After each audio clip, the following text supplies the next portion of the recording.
Abra suas Bíblias no tema que foi lido nesta noite, Salmos,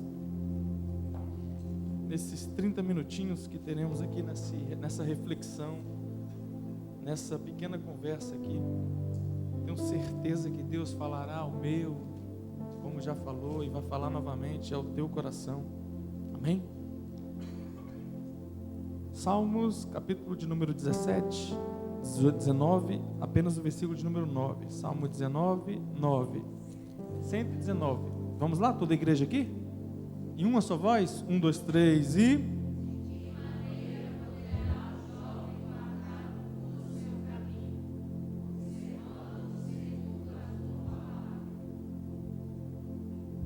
Amém. Estou aqui me batendo aqui para tentar destravar aqui, irmão, a rotação do iPhone, do iPad, para poder virar, porque ele está descarregando. Em nome de Jesus eu vou conseguir. Diga amém. Amém, consegui. Que aí ele fica com... É sempre um conflito lá em casa, sabe, irmão Isa? Eu falo assim, olha, que o iPad está carregado, a Kate não brincou, e a Kailane, você colocou, não coloquei, hoje tem culto, e como é que vai ser? Aí eu cheguei aqui, peguei o iPad de 9%, 8%, daqui a pouco 1% estava acabando. Aí eu tenho que orar a Deus, me dê paciência, Pai, tá. Sai tudo aquilo que está querendo entrar em mim, né, que é do maligno, sai de mim, em nome de Jesus, que eu vou ter que pregar.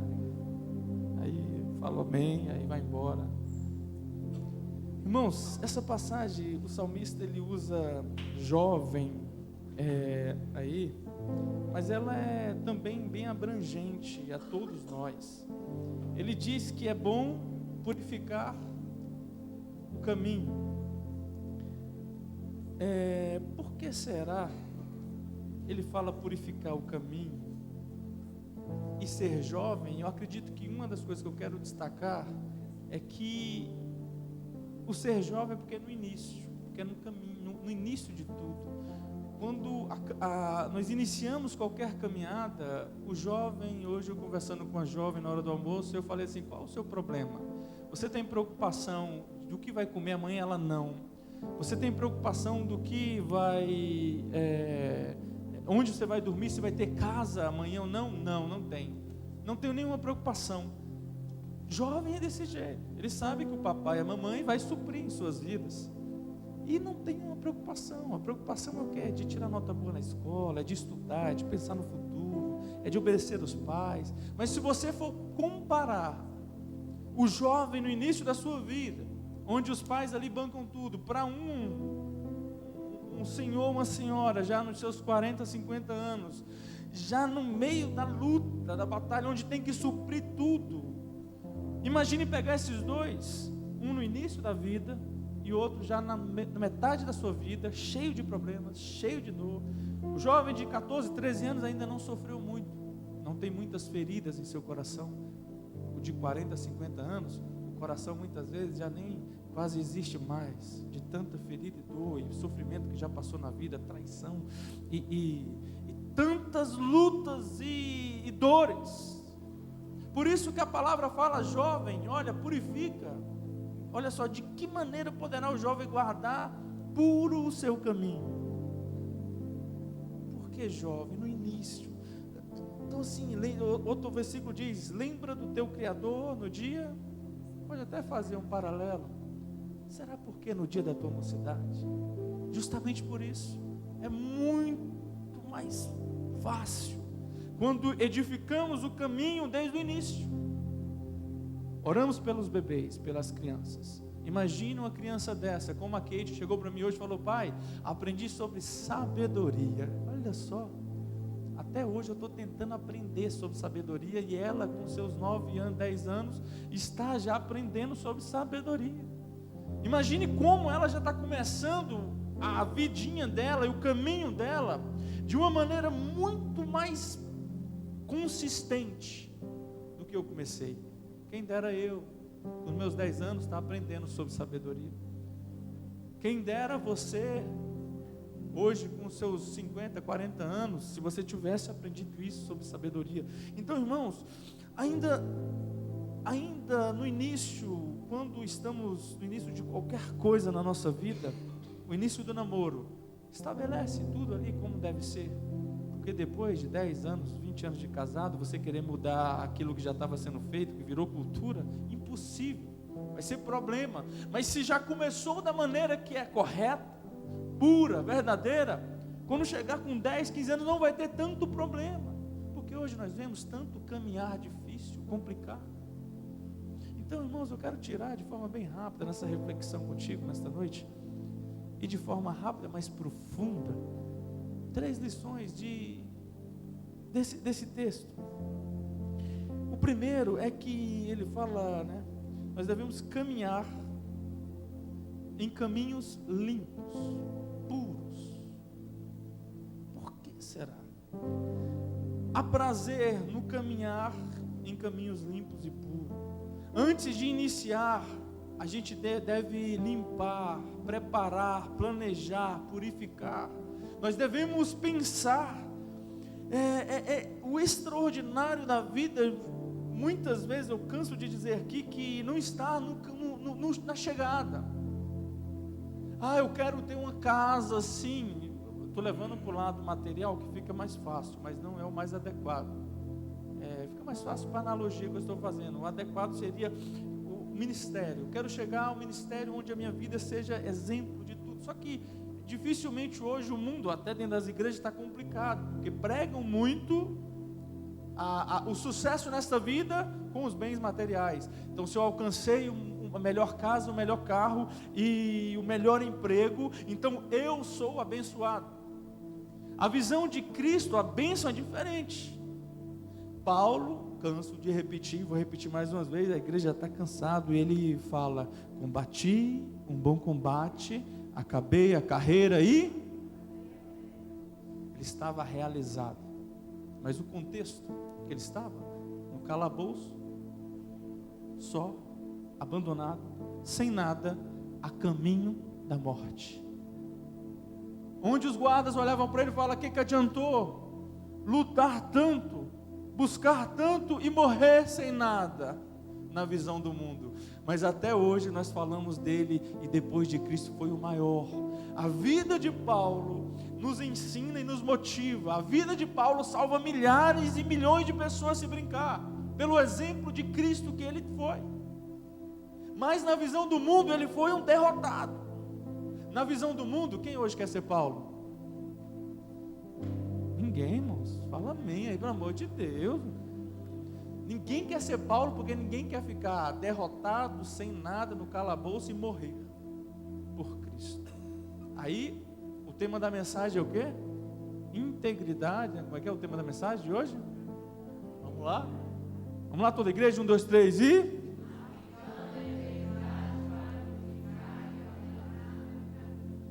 Para te ajudar, eu não vou aqui entrar nisso, porque foi pregado pela manhã.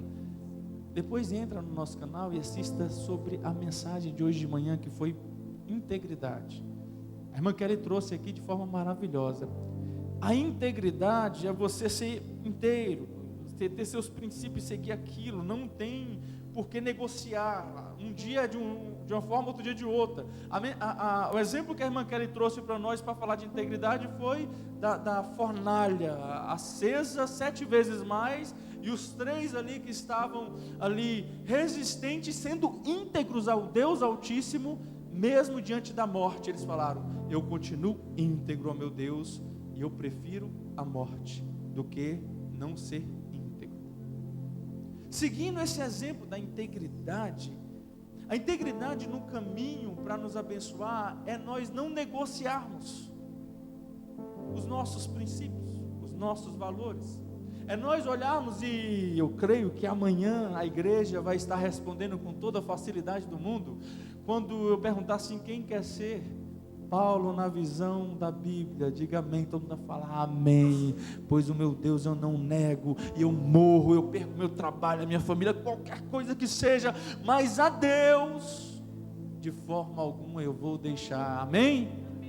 Eu morro na visão do mundo, na desgraça, mas eu vou para os braços do Pai. E esse evangelho infelizmente está escasso. O evangelho de glória no céu, dependente, em detrimento, principalmente quando for em detrimento da glória terrena, está escasso. Mas ainda eu louvo a Deus porque você está aqui, e a gente está pregando o ano inteiro sobre considerar o próximo superior a nós mesmos. Então nós estamos pregando o ano inteiro, falando assim: Gabi, olha, você não vai ir para a igreja ouvir como você vai ser abençoada, mas você vai ouvir como você vai ser bênção para a vida do outro. Por mais que a tua vida esteja muito ruim, você vai se alegrar com a alegria do outro. Por mais que a sua vida não esteja boa, só um exemplo, mas você vai fazer com que a vida do outro seja uma bênção, e ainda mesmo que a tua não esteja boa, você vai se alegrar com a bênção que Deus deu na vida do teu irmão. Hoje em dia, irmão, está complicado. Então, quando nós pegamos essa palavra e nós colocamos no nosso caminho, o extraordinário da vida não é chegar naquele local, mas sim a forma que a gente vai, a forma de ir, de caminhar. A nossa vida, a palavra mesmo diz que Jesus é o caminho, a verdade, Ele é o caminho. Então quando você aceita Jesus, você entra no caminho, e o caminho é até Jesus voltar. Então a nossa vida aqui na terra, do que a gente entende por vida e pelo que a consciência que nós temos, e o poder e a sabedoria que Deus nos deu, é suficiente, o máximo para nós alcançarmos nessa terra. O que nós entendemos e a capacidade intelectual que temos de compreensão de vida nessa terra, tudo o que entendemos aqui é o caminho, é o caminhar com Cristo. E esse caminho, ele precisa ser um caminho prazeroso, por mais que seja um caminho de lutas, de muitas provações. E nós perdemos muitas vezes o melhor da nossa vida quando nós desprezamos o caminho. O caminho é todo dia que você chega na sua casa. O caminho é todas as vezes que você deita na sua cama com seu cônjuge. O caminho é todos os abraços que você recebe muitas vezes do seu filho, da sua filha. O caminho é quando você chega no trabalho e você tem toda a disposição de levar a bênção, mesmo que você esteja ruim na sua casa, mesmo que o seu dia foi péssimo, mas quando você chega ali, você consegue fazer uma coisa boa, porque você não é egoísta de dizer que o mundo está ruim porque você está ruim. O mundo não é você, diga assim: o mundo não sou eu, diga. Então, quando nós temos essa compreensão, nós saímos de nós mesmos, saímos do nosso quadradinho e conseguimos ver que há felicidade fora de nós, que há vida fora de nós, e que pessoas podem ser felizes fora de nós, e aqui até nós mesmos podemos ser felizes se sairmos de nós e compreendermos a felicidade que há de estar acontecendo na vida dos nossos irmãos. A minha dor é amenizada quando eu vejo a alegria do meu irmão. Mas por que a minha dor é aumentada? Porque eu não vejo nada além de mim. Então a minha dor, ela se torna insuportável, porque eu só vivo dentro dela, e eu perco o extraordinário de Deus, que está nas coisas simples, no dia a dia e no caminhar, no levantar e no deitar, é no todo dia. Você acha que só vai ser feliz naquele dia que você passar naquele concurso maravilhoso, se você ganhar na Sena, que tem muito crente que joga na Sena toda semana, e já teria comprado uma casa se tivesse juntado esse dinheiro, e faz a sua fezinha, e você fala: não, hoje eu vou ganhar, ganhei 50 milhões, minha vida mudou, agora eu vou ser feliz. Às vezes é a desgraça, a pior desgraça que você tem. Veja, irmãos, nós não podemos perder de forma alguma essa noção do que o importante não é chegar, é a forma que a gente vai. Porque no meio do caminho você pode perecer, e até mesmo você é impossibilitado de chegar se você desanimar no caminho, se o caminho se tornar um caminho insuportável. Agora, o caminho, quando é um caminho prazeroso, as chances de você chegar são muito maiores, porque você não vai desanimar por qualquer coisa. Quando você só foca em chegar, você não quer saber. Então geralmente entra mentira, traição, você negocia, não existe integridade. você faz qualquer coisa para chegar, não importa o que, e muito menos se agrada ou não o nosso Deus. Me diga uma coisa, vai dar certo? Sim ou não? Por quê? Tem muitos crentes traumatizados, totalmente sem esperança nenhuma dentro das igrejas. Por quê? Muitas vezes não tem integridade, e não existe integridade no seu caminhar. Essa mensagem, irmão, veja que o exemplo de que ele utiliza de estar no início, porque é jovem no início e precisa ser puro, santo. Eu vou dar um exemplo aqui de quartos. Você tem um quarto na sua casa com um filho que é super arrumado. Vamos supor um exemplo de closet, eu não vou dar o meu não expor ninguém. De quartos, aí você pega um quarto de um filho muito arrumado. Você entra, é a coisa mais perfeita. Você sente um cheirinho porque está limpo. E não importa a hora do dia ou da noite, você entra naquele quarto, você se sente bem. Sempre tem um lugar bom para você sentar. Sempre tem um lugar tranquilo. Sempre está agradável, limpo, cheiroso e arrumado. Quem não gosta de entrar numa casa bem limpa, arrumada, cheirosa, que você sente aquele cheirinho de limpo, onde você encosta, está tudo limpinho.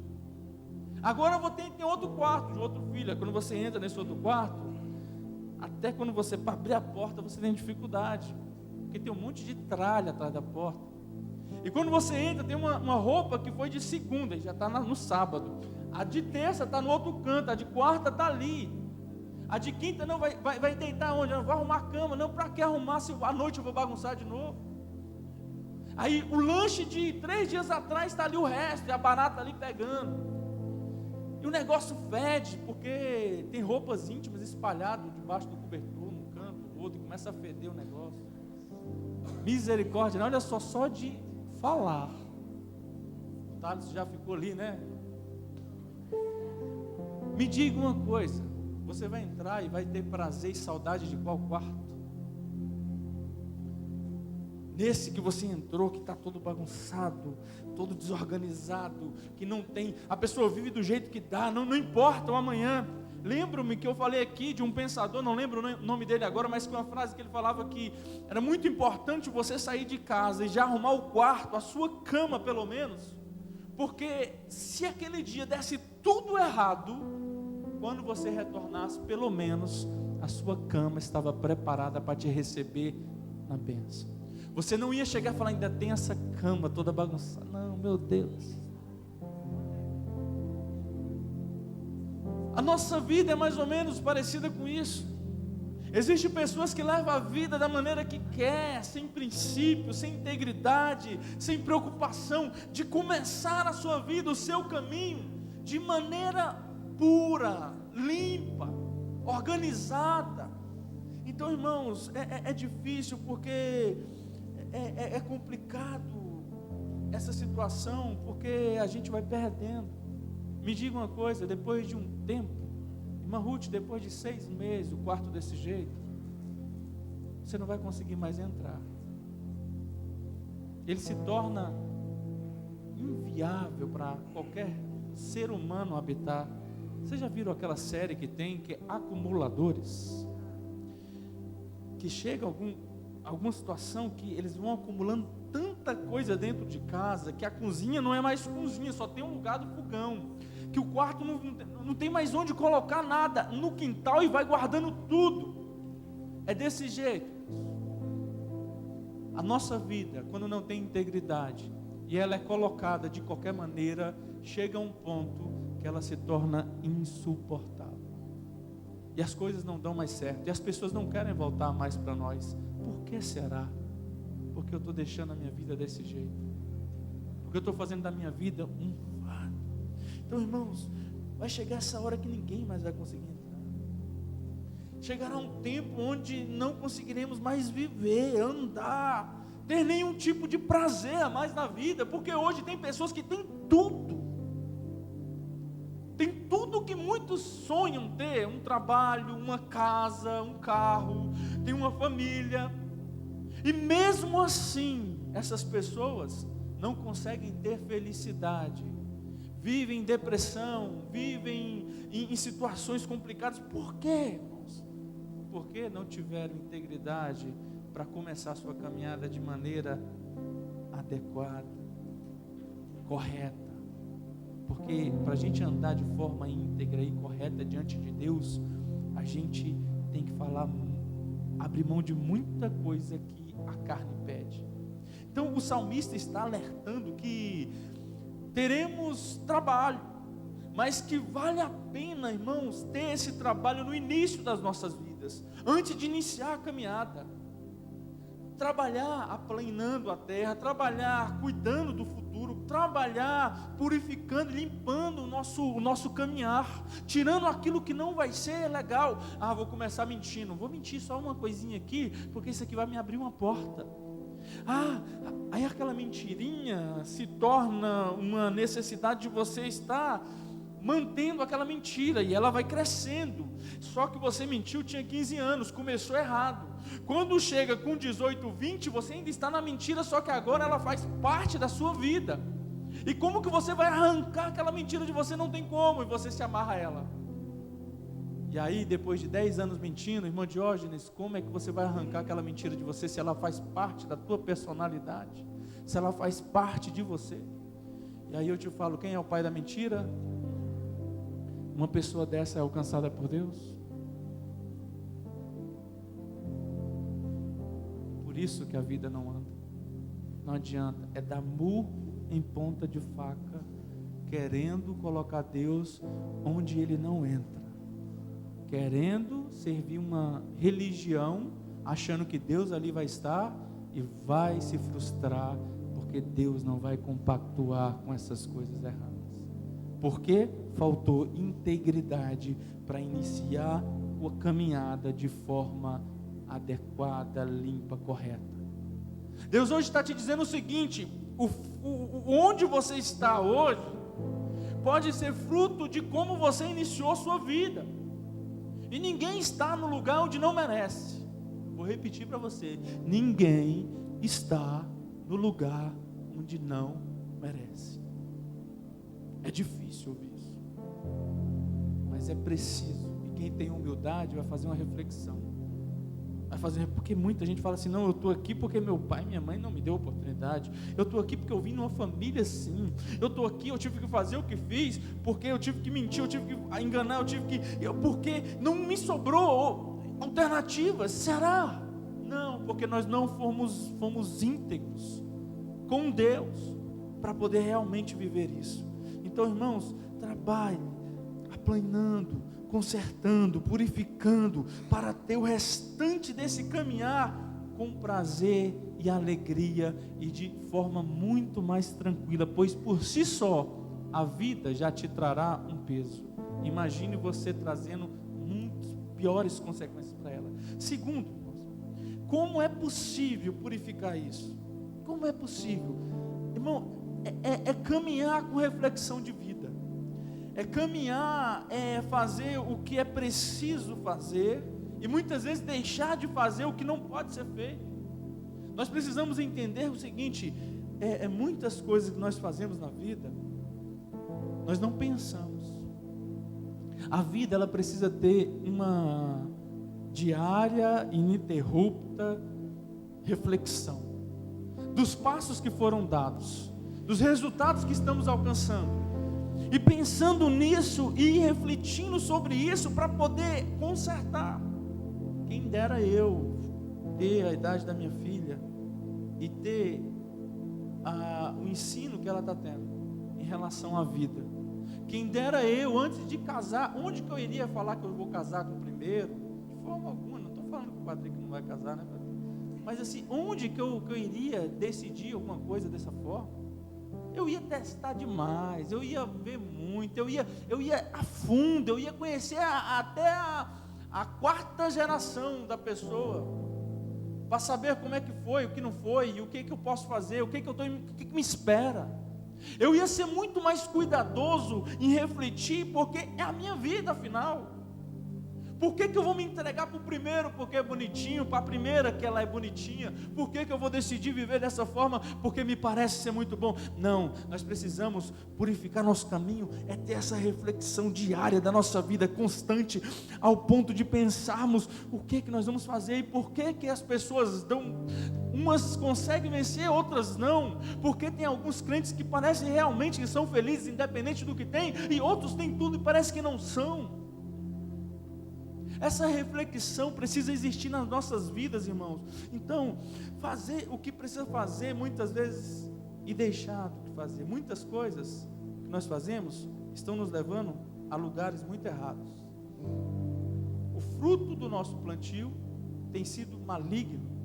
E muitas vezes, por falta de reflexão, você não consegue constatar isso na sua vida. Ah, fiz isso ano passado, há 10 anos atrás. Olha o que me gerou. Não penso assim. Eu desvio a culpa, jogo a culpa em qualquer outra coisa. Eu não tenho nada a ver com isso. Eu sou fruto de coisas ruins que fizeram comigo e por isso que eu estou nessa situação. Vai continuar sempre nessa situação. Enquanto você não parar e falar assim, não, eu sou responsável pela minha vida, Deus me deu liberdade, e se eu estou nessa situação, porque eu confiei na pessoa errada, porque eu fiz algo errado, e eu preciso refletir para que eu não possa cair novamente nessa armadilha. A reflexão vai te tirar disso. Você já tem uma vida até hoje, o que te levou, o que você fez, então tem muita coisa que você vai precisar parar de fazer, e tem muita coisa que você não faz, que você precisa começar a fazer. A vida, irmãos, que nós temos hoje, ou é bônus da forma que vivemos no ontem, ou é ônus, ou é colheita maldita da forma que plantei ontem. Não tem para onde corrermos. Não tem. Você hoje está aqui e é fruto do que você fez ontem, das decisões que você teve ontem. Não tem nada que possa mudar isso, porque Deus, Ele te deu livre-arbítrio, sim ou não? O diabo torna a pessoa escrava, ele fica possesso, sem controle sobre si, sobre o que pensa, sobre o que fala, sobre o que faz, porque o diabo escraviza. Agora, uma coisa maravilhosa que Deus faz é dar a liberdade, e a liberdade que você tem em Deus te dá total liberdade para fazer o que você quiser. Então não tem como você jogar culpa em Deus, culpa nas pessoas, não tem como. As nossas ações, decisões nos levaram aonde nós estamos hoje. E se você não tiver humildade de reconhecer isso e pensar e refletir sobre isso, o resultado do teu amanhã já está dado. Você já sabe, vai ser o mesmo. Então, irmãos, devemos viver com essa consciência, sabendo que será o amanhã resultado do meu hoje. Cada um está no lugar que merece, não tem como sair disso. Devemos pensar, raciocinar a palavra de Deus e aplicar na nossa vida, nos amando, pensando no amanhã, sendo responsáveis nas nossas decisões e na nossa forma de viver. As pessoas que são inconsequentes, que tomam as decisões que querem, da maneira que querem, que traz o prazer imediato às suas vidas, geralmente recebem as piores coisas, porque não sabem do amanhã, não tem responsabilidade. Pense daqui 10 anos, o que você está fazendo hoje, vai te levar a daqui 10 anos, na bênção de Deus, na paz do Senhor, ou vai te levar a uma vida triste, dolorosa e sofrida. O que você quer? Deus hoje está nos falando que nós precisamos pensar desde o início da nossa caminhada. Se a tua caminhada até hoje foi maligna, ruim, triste, então muda, que ainda há tempo, ainda você está vivo e viva, e você pode recomeçar a sua vida e falando, agora eu vou recomeçar da maneira correta, agora eu vou recomeçar da maneira, não importa os problemas que eu já tenho, mas pelo menos eu vou começar a plantar algo que no amanhã vai me dar uma esperança de dias melhores, amém? Pense nisso, e eu termino. 3. Como a gente precisa purificar isso dessa maneira, refletindo sobre a nossa vida. Essa tal reflexão é o ato de confrontar os passos dados com a palavra do Senhor.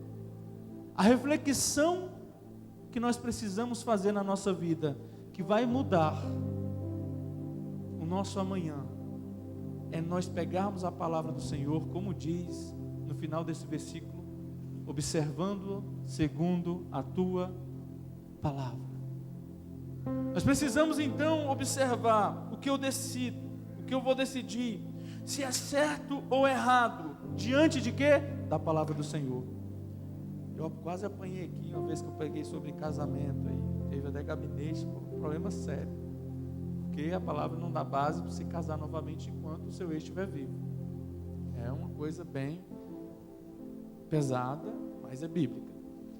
Mas a traição, dá base, não sei o que, não, mas quando você vai lá para o original, existe duas palavrinhas no original, que é porneia e porcheia, e que uma quer dizer prostituição e outra quer dizer adultério.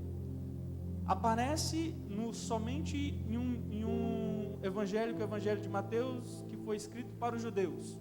E na cultura judaica, o noivado, eles têm já uma cultura de, no casamento, antes do casamento, tem um noivado de 1 ano. E é certo. Dentro desse noivado, se a mulher aparecesse grávida, era considerado o quê? Prostituição, pois ela não estava ainda casada. Então, neste caso, eles não precisavam e não precisava seguir, pois não tinha consumado o casamento, estava no período do noivado, ela se prostituiu, então não precisava casar, no caso, o homem não precisava casar com ela novamente, manter aquele casamento. Só que muitos hoje falam que não, isso aí é adultério, porque algumas versões vêm adultério, mas quando você vai para o original, você consegue diferenciar isso. E Jesus, quando ele fala sobre essa questão do casamento, ele fala o quê? Que confrontam ele e falam: Jesus, mas e aí? Moisés dava carta de divórcio. Jesus fala assim, ele dava pela dureza do coração do homem, mas no princípio não era. No princípio era o quê? Até que a morte. Então, irmãos, se a gente for aplicar a palavra, sendo íntegro, verdadeiro, me separei da Marissa. Ela foi embora com 10 anos mais novo, marombado, todo bombadão. E aí mas não fui eu, foi ela que me deixou, que não sei o quê. Imagina eu, agora sabendo da palavra, e que não tenho base para casar novamente enquanto ela tiver vida. Aí sabe o que aconteceu, irmão Isa? Algumas mulheres, depois que a gente fez um texto, eu e a irmã Kelly teve um trabalho muito grande. Fazer um texto, toda a fundamentação que não dá base para você. Não estamos inventando nada, é Bíblia. É igual a visão da igreja católica quanto a isso. Aí algumas mulheres falaram assim: Gabi, então eu vou orar para ele morrer, porque foi ele que me traiu. Eu vou orar, minha oração agora vai ser para matar ele. Eu falei: não pode, mas pelo amor de Deus. Então o que eu faço, pastor? Foi o homem que me largou, foi ele que me deixou, e aí? Não, sabe onde você errou? Onde? Escolheu errado. Começou errado. Não pode fazer assim. Pastor, então você está dizendo que... Aí tem um detalhezinho, irmãos. Deus não leva em consideração muitas vezes o tempo de ignorância. Eu não sabendo disso, Deus pode ter misericórdia. E nós vemos aí 2º, 3º casamento abençoados por Deus. Por quê? Principalmente cai nesse caso de eles não sabiam, estavam ignorantes quanto aquilo. Então se separaram, casaram novamente sem saber a palavra. Então Deus tem misericórdia e mesmo assim o abençoa, pois só Ele pode ter misericórdia e passar por cima dos próprios princípios para abençoar o outro. Mas quando nós temos o conhecimento da palavra, quando nós sabemos que aquilo é errado e nós não podemos fazer, e mesmo assim eu faço, aí não é pecado, é negligência. E a diferença do pecado para a negligência é muito grande. Dificilmente Deus vai ter misericórdia de quem é negligente, de quem faz sabendo que é errado e continua fazendo. Porque tem pessoas que morrem seca, com câncer, cheio de coisa, porque mentem sabendo que é mentira, vivem uma mentira, porque às vezes levam 2, 3 famílias durante a vida inteira, achando que nunca ninguém vai descobrir, e morrem na desgraça, na míngua. Porque Deus, Ele não toca, e a ira de Deus vem sobre as pessoas que são negligentes. Para ser íntegro e aplicar a palavra do Senhor nas nossas vidas, nós temos que ter, eu dei o exemplo mais difícil que tem é esse. Nós temos que atentar a nossa vida, confrontar com a palavra e olhar o que diz. A palavra diz sim, mas eu não queria fazer isso. A palavra diz não, não pode, mas aquilo eu estou querendo tanto. Como é que eu faço? Então eu vou procurar uma igreja que fala que é bênção. E você vai encontrar. Eu vou encontrar um evangelho que me permite amar da maneira que eu quero. Eu quero amar, mas eu quero ter 3 mulheres, uma escondida da outra. Mas aquilo, não, é amor, pastor, é amor. Eu amo as 3, mas eu não posso falar uma para outra, senão elas me matam. Mas eu amo tanto. Cafajeste, né? Tem gente que pensa assim e acha que Deus vai compactuar com isso. Ser íntegro e purificar o nosso caminho é nós conseguirmos aplicar a palavra de Deus em tudo na nossa vida. Fazendo essa reflexão, então, irmãos, nós precisamos matar muitas vezes o nosso desejo. Não tem como o meu desejo, o meu querer sobrepor a palavra e o querer de Deus. Você acha que Pedro, Paulo queriam morrer da maneira que morreram? Você acha que Paulo queria morrer, perecer daquela forma que eu falei? Combati um bom combate, acabei a carreira e o prazer dele seria outro. A carne dele não queria morrer daquela maneira, mas ele, para poder permanecer íntegro, fiel a Deus, ele foi até as últimas consequências. Você está disposta a ir até as últimas consequências, sim ou não? Sim. Está preparado para morrer como ele morreu, pelo amor de Deus? Está preparado para mostrar aquilo que não era, que nunca ninguém soube? Está preparado para tirar muitas vezes a máscara que tem atrasado a sua vida? Está preparado para se desnudar verdadeiramente, para poder acabar com a vida que muitas vezes foi forjada em cima de princípios errados, porque começou a vida errada? Eu vou mudar, pastor, mas eu não quero que ninguém saiba. É eu e Deus, amém. E as pessoas que você enganou, e as pessoas que foram passadas para trás, e as pessoas que hoje olham para você e acham que eu e você, nós somos uma pessoa, quando na verdade nós somos outra. Pois o que eles estão vendo e que eles conhecem não sou eu verdadeiramente. Deus não te obrigará a ter liberdade. Peço para o louvor subir. Para esconder o errado, Deus não vai te obrigar. Ele te deu liberdade para você ser quem você quiser, até esconder tudo de todo mundo, mentir para qualquer um. Deus nos deu liberdade para fazermos isso. Você pode estar, irmãos, vivendo uma vida horrível, mas agora você sabe o que fazer, sabe como consertar e sabe o porquê muitas vezes a sua vida está da maneira que está. Deus te trouxe aqui hoje, eu não sei se você vai voltar, mas nessa igreja que fala essas coisas para você. Mas eu vou chegar no céu um dia diante do Senhor e Ele vai perguntar: o que você pregou para a minha igreja? Não, Deus, eu não podia pregar aquilo, Deus, porque as pessoas iam embora. Eu creio ainda que há uma igreja remanescente que, mesmo ouvindo uma verdade que confronta, acima de tudo, amam a Deus e o verdadeiro evangelho. E eu termino, ainda mais para mexer com os religiosos, que eu sempre gosto de mexer com os religiosos, com a frase de Freud. Freud diz o seguinte: qual é a sua responsabilidade na desordem da qual você se queixa? Qual a sua responsabilidade na desordem da qual você se queixa. A sua vida está da maneira que está porque o caminhar não foi íntegro, verdadeiro. Porque mesmo com toda luta e provações que as nossas vidas passam, se nós formos íntegros e verdadeiros, nós vamos estar passando luta, dificuldade, mas com o coração em paz e feliz diante do nosso Deus. E mesmo que nós nos sustentemos de migalhas que caem da mesa dos outros, essas migalhas nunca vão parar de cair quando eu precisar de alimento. E nós precisamos crer nisso. Levar para nós a responsabilidade. Qual é a minha responsabilidade da queixa que eu faço na minha vida hoje?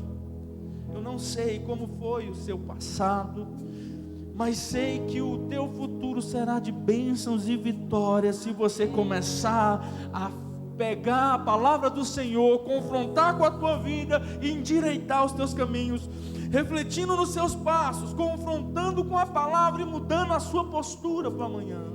Assim você vai plantar dias melhores, mais tranquilos e prósperos diante do Senhor no teu amanhã. Amém? Se coloca em pé, deem as mãos. Senhor Jesus, meu Pai, aqui está a tua igreja diante do Senhor. Eu te louvo e te agradeço, meu Pai, pela vida de cada um dos teus filhos que tu trouxe aqui nesta noite para ouvir a palavra, meu Pai, que tu deu ao coração do teu servo. Senhor Jesus, que essa palavra, essa reflexão de como, meu Pai, devemos iniciar os nossos caminhos, de como a nossa caminhada precisa existir a integridade para que nós não venhamos negociar, Senhor Jesus, condicionar nada. Existe uma verdade, a verdade que existe é a tua palavra, meu Pai, que é verdadeira, fiel e nunca falha. Por isso, Senhor Jesus, aqui está a tua igreja. Eu entrego os teus filhos em tuas mãos e creio num Deus que restaura os caminhos, um Deus, meu Pai, que faz nascer um caminho correto diante dos teus filhos, desde que eles ouçam, desde que reflitam, desde que, meu Pai, analisem, observem a tua palavra, para saber, meu Pai, se o seu caminhar tem sido de acordo com os teus princípios, meu Pai. Por isso, Senhor Jesus, entra com provisão em endireitar esta casa, em endireitar este casamento, em endireitar esta vida. E eu creio, Senhor Jesus, que o início dos teus filhos, o caminhar com Deus, será um caminhar de bênção, de vitória, pois não há um, meu Pai, que confiou no Senhor, que teve integridade para manter os teus princípios e que foi, meu Pai, envergonhado e morreu, Senhor Jesus, na tristeza, na dor. Todos os teus, meu Pai, filhos que te seguiram verdadeiramente, tiveram a bênção do Senhor, meu Pai. Por isso eu apresento aqui cada família, cada um dos teus filhos, e que a bênção do céu seja em suas vidas, em nome de Jesus. E que toda a igreja diga: adora a Deus, adora a Deus, pois teu é o reino, teu é o poder, tua é a glória pra sempre. Amém. Pois teu é o reino, teu é o poder.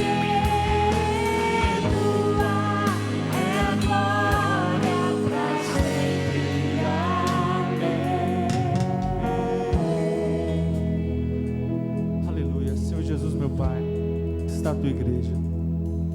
Terminamos este culto, meu Pai, na tua bênção, na tua paz. E te peço, Senhor Jesus, que tu dê uma semana com caminhos novos, abençoados. Que nós, nesta noite, possamos, meu Pai, estarmos diante do Senhor e refletir na nossa vida, nos nossos passos.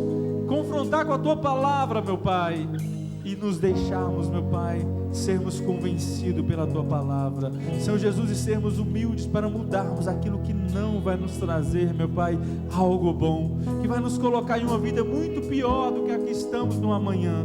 Por isso, Senhor Jesus, nos dê força para termos essa humildade e reconhecermos, meu Pai, que precisamos de Ti, precisamos da Tua palavra e precisamos escolher pelo Teu caminho, não pelo nosso, em nome de Jesus. E que toda a igreja diga: estenda as mãos. Que a graça do nosso Senhor e Salvador Jesus Cristo, o amor de Deus nosso Pai e as doces consolações do Espírito Santo de Deus seja com todos nós, não só hoje, mas para todos, sempre. Que toda a igreja diga, dê um abraço, profetiza uma vida de muita retidão, de caminhos novos e abençoados na vida do teu irmão, em nome de Jesus.